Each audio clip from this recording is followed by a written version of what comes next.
नमस्कार. तुमचा पगार जर 25-30 हजार रुपये असेल आणि तुम्ही विचार करत असाल की मी गुंतवणुकीतून करोडपती बनू शकतो का? तर याचं उत्तर आहे शॉर्टमध्ये हो, तुम्ही बनू शकता. पण यासाठी कुठलाही शॉर्टकट नाही आहे. तुम्हाला डिसिप्लिन फॉलो करावं लागेल, कन्सिस्टंट इन्व्हेस्टमेंट करावी लागेल, तेव्हा कुठे कंपाऊंडिंगमुळे हे पॉसिबल होऊ शकते. तर यासाठी तुम्हाला किती पैसे सेव्ह करावे लागेल, कुठे गुंतवणूक करावं लागेल आणि 1 करोडपर्यंत पोहोचण्यासाठी तुम्हाला किती वेळ लागेल हे आपण पुढच्या 5-6 मिनिटांमध्ये बघणारच आहोत. तर व्हिडिओ खूप महत्त्वाचा आहे म्हणून अगोदरच लाईक करून टाका आणि शेवटपर्यंत नक्की बघा. आजचा व्हिडिओ सिंपल 4 स्टेपमध्ये डिवाइड केलेला आहे. तर पहिलं स्टेप आहे तुम्हाला तुमच्या इन्कमचा बजेट बनवावं लागेल आणि बजेट बनवण्यासाठी एक फेमस रूल आहे, तो म्हणजे 50-30-20 रूल. तर मी शॉर्टमध्ये तुम्हाला एक्सप्लेन करतो की काय आहे हा रूल. तर 50% आपण नीड्सवर खर्च करू शकतो. नीड्स म्हणजे अशा गोष्टी ज्या आपल्याला जीवन जगण्यासाठी गरजेचे आहे, जसं अन्न, वस्त्र, निवारा, ज्याच्याशिवाय आपलं आयुष्य चालू शकत नाही, अशा गोष्टींवर आपल्याला 50% पैसे खर्च करायचे आहेत. तर इथं आपण एक्झाम्पल घेऊया की समजा तुमची सॅलरी जर 30,000 रुपये, तर 30,000 रुपये सॅलरी असेल तर त्याचे 50% होतात 15,000 रुपये. म्हणजे तुम्हाला 15,000 रुपये ज्या गोष्टी जीवन जगण्यासाठी गरजेचे आहेत, बेसिक नीड्स आहे, तिथं खर्च करायचे आहेत. 30% तुम्ही वॉन्ट्सवर खर्च करू शकता. वॉन्ट्स म्हणजे ज्याही तुमच्या इच्छा आहे, तुम्हाला चांगला मोबाईल घ्यायचा आहे, बाहेर फिरायला जायचं आहे, हॉटेलमध्ये जेवायचं आहे, तर ज्या पण तुमच्या इच्छा आहेत त्या पूर्ण करण्यासाठी तुम्ही 30% पैसे खर्च करू शकतात, म्हणजे 9,000 रुपये. बाकी जे 20% पैसे आहे तर ते तुम्हाला इन्व्हेस्ट करायचे आहेत, ज्याही तुमच्या फायनान्शियल नीड्स राहणार आहेत भविष्यात, child education, child marriage, retirement, अजूनही भरपूर गोल्स असू शकतात. तर त्या गोल्स पूर्ण करण्यासाठी तुमच्या कमाईचे 20% पैसे तुम्हाला इन्व्हेस्ट करायचे आहेत. आता भरपूर जण म्हणू शकतात की जर 30,000 रुपये सॅलरी असेल तर 15,000 रुपयामध्ये कुठे घर खर्च धकतात का? नाही धकत भरपूर जणांचे. तर त्यासाठी तुम्ही जे हे वॉन्टचे पैसे आहेत यामधले काही पैसे नीड्सवर खर्च करू शकता. कारण जोपर्यंत कमाई वाढत नाही तोपर्यंत आपल्याकडे दुसरा विलाज नाही आहे. पण जी सेव्हिंग आहे, इन्व्हेस्टमेंट आहे, ती तर करणं गरजेचीच आहे. त्यावेळेसच आपले जे भविष्य आहे तर ते सुरक्षित होऊ शकतं. आता अजून एक महत्त्वाची गोष्ट म्हणजे आपल्या आजूबाजूला खूप भारी भारी गोष्टी होत असतात. तर त्यामधून आपल्याला काय शिकायचं आहे, आपल्या बाजूलाच कोणी किंवा मित्र एक 50,000चा 1,00,000चा मोबाईल घेऊन येते म्हणून आपणही त्याला कॉपी करायचं नाही आहे. दुसरं कोणी सोफा, तुम्ही कोणाच्या घरी जाता भेटायला वगैरे, पाहुण्यांच्या घरी कोणी मस्त सोफा घेऊन येतो, तुम्हाला खूप आवडते आणि तुम्हालाही वाटतं की मला असा सोफा घ्यायला पाहिजे. कोणी 42 इंची 52 इंची टी व्ही घेऊन येते आणि तुम्हालाही वाटतं की माझ्या घरामध्ये असा टी व्ही असला पाहिजे. तर आपल्या आजूबाजूला अशा बऱ्याच गोष्टी घडत असतात, पण आपल्याला त्या गोष्टींकडे दुर्लक्ष करायचं आहे. जर आपण दुर्लक्ष नाही केलं तर आपण पण त्यांच्यासारखंच बनू आणि आपल्या आयुष्यात जे येणारे रिझल्ट आहे ते सुद्धा तसेच येतील. आता त्यांचं जे गोष्टी ते करताय, कोणी टी व्ही घेते, कोणी 1,00,000चा मोबाईल घेते, कोणी आयफोन घेते, तर त्यांना नाही बनायचं आहे करोडपती. आणि एक गोष्ट नेहमी लक्षात ठेवा की जगामध्ये प्रत्येक व्यक्ती श्रीमंत बनूही शकत नाही, हे शक्यसुद्धा नाही आहे. पण जर तुम्हाला बनायचं असेल तर तुम्हाला त्या गोष्टी कराव्याच लागतील ज्या श्रीमंत बनण्यासाठी गरजेच्या आहेत. बाकी दुनिया काय करते त्यांना त्यांचं करू द्या. पण जर तुम्हाला खरंच वाटत असेल की मी श्रीमंत बनायला पाहिजे, एखादा करोडचा माझा पोर्टफोलिओ बनला पाहिजे, जेही माझ्या मुलांचे स्वप्न आहेत, त्यांना जेही शिकायचं आहे ते शिक्षण मी कंप्लीट करू शकायला पाहिजे, तर तुम्हाला या गोष्टी कराव्याच लागतील, त्याशिवाय पर्याय नाही आहे. आणि मी तुम्हाला काही खूप मोठी सेव्हिंग करायला सांगत नाही आहे. जर तुमची 30,000 रुपये 25,000 रुपये सॅलरी असेल ना, तर मिनिमम तुम्हाला 5,000 रुपये तरी सेव्ह करायचेच आहे आणि हेच तुमचं पहिलं पाऊल आहे.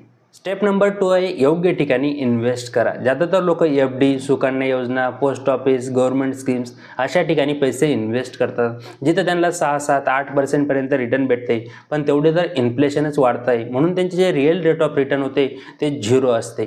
म्हणून आपण अशा ठिकाणी इन्व्हेस्ट करायला पाहिजे कमीत कमी इन्फ्लेशनपेक्षा तरी जास्त रिटर्न भेटते. आता तुम्ही म्हणाल असा कुठला ॲसेट क्लास आहे किंवा इन्व्हेस्टमेंट ऑप्शन आहे, तर ते ऑप्शन आहे म्युच्युअल फंड्स. इथं जर तुम्ही इन्व्हेस्टमेंट केली तर तुम्हाला कमीत कमी 12 ते 15% रिटर्न हे भेटू शकतात. आणि महत्त्वाची गोष्ट अशी आहे की हे रिटर्न भेटण्यासाठी तुम्हाला कुठलंही नॉलेज आणि स्किल असण्याची गरज नाही आहे. तर हे जे पैसे आहेत ते तुमचे एक्सपर्ट लोक मॅनेज करतात आणि तुम्हाला एवढे रिटर्न भेटतात. जर आपण एक एक्झाम्पल बघितलं, जर समजा तुम्ही 5,000 रुपये मंथली SIP चालू केली 20 वर्षासाठी आणि तुम्हाला 12% जरी रिटर्न भेटले आणि या SIPला तुम्ही प्रत्येक वर्षी 1,000 रुपयांनी वाढवताय, तर तुमचे पैसे 34,80,000 रुपये जमा होतील आणि त्यावर 73 लाख रुपये तुम्हाला रिटर्न भेटू शकतात. म्हणजे तुमचे 1 करोड रुपये बनू शकतात 20 वर्षामध्ये, फक्त 5,000 रुपयाची SIP चालू करून आणि तिला तुम्ही प्रत्येक वर्षी 1,000 रुपयांनी वाढवत जाताय. पण जर तुम्ही हीच 5,000 रुपयाची SIP चालू केली पण तुम्हाला 15% रिटर्न भेटले तर तुमचे पैसे फक्त 18 वर्षामध्ये आता तुम्ही म्हणू शकता की तू सांगितलं की 12% रिटर्न भेटले तर 20 वर्षामध्ये 1 करोड रुपये बनतात आणि 15% रिटर्न भेटले तर फक्त 18 वर्षामध्ये 1 करोड रुपये बनवू शकतात. पण एवढे रिटर्न खरंच भेटतात का? तर त्यासाठी मी तुम्हाला मागील 15 वर्षाचा डाटा दाखवतोय लाईव्ह, की जर या इडलवाईज मिड कॅप फंडमध्ये कोणी गुंतवणूक चालू केली असती 15 वर्षापासून तर त्या व्यक्तीला 20% CAGR रिटर्न्स भेटलेले आहेत. इन्व्हेस्को मिड कॅपमध्ये 20% रिटर्न भेटलेले आहेत. कोटक मिड कॅपमध्ये सुद्धा 20% रिटर्न भेटलेले आहे. HDFC मिड कॅपमध्ये सुद्धा 20% रिटर्न भेटले आणि हा निपॉन इंडियाचा ग्रोथ फंड यामध्ये सुद्धा 18.87% रिटर्न भेटलेले आहे. मी तुम्हाला किती एक्सपेक्ट करायला सांगितले? 12 ते 15%.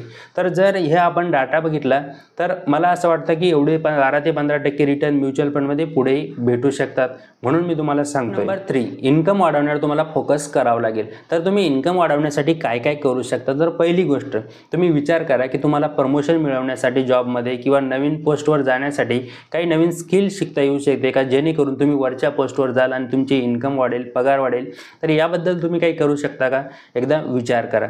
दुसरी गोष्ट, जर तुमच्याकडे काही एक्स्ट्रा वेळ राहत असेल जॉबवरून आल्यानंतर तर तिथं तुम्ही पार्ट टाईममध्ये काही काम करू शकता की जेणेकरून अजून इन्कम जनरेट होईल आणि त्या पैशाला तुम्ही इन्व्हेस्ट करू शकता.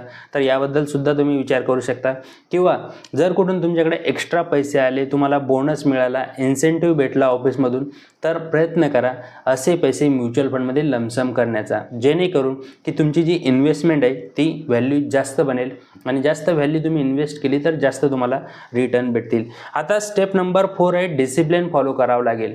आता जे आपण आतापर्यंत त्याच्या स्टेप बघितल्या, जर तुम्ही एवढ्या केल्या तर यानंतर तुम्हाला फक्त डिसिप्लिन फॉलो करायचं आहे.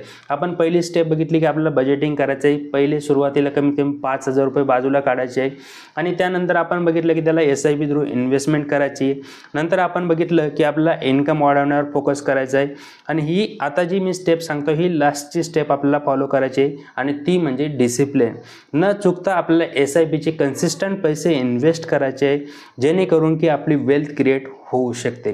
आणि आपण जे स्वप्न बघितलं आहे 1 करोडचं श्रीमंत बनण्याचं, तर ते आपलं पूर्ण होऊ शकते. जर तुम्हाला अशा प्रकारे प्रॉपर प्लॅनिंग करून म्युच्युअल फंडमध्ये SIP चालू करायची असेल तर तुम्ही मला या नंबरवरती संपर्क करू शकता.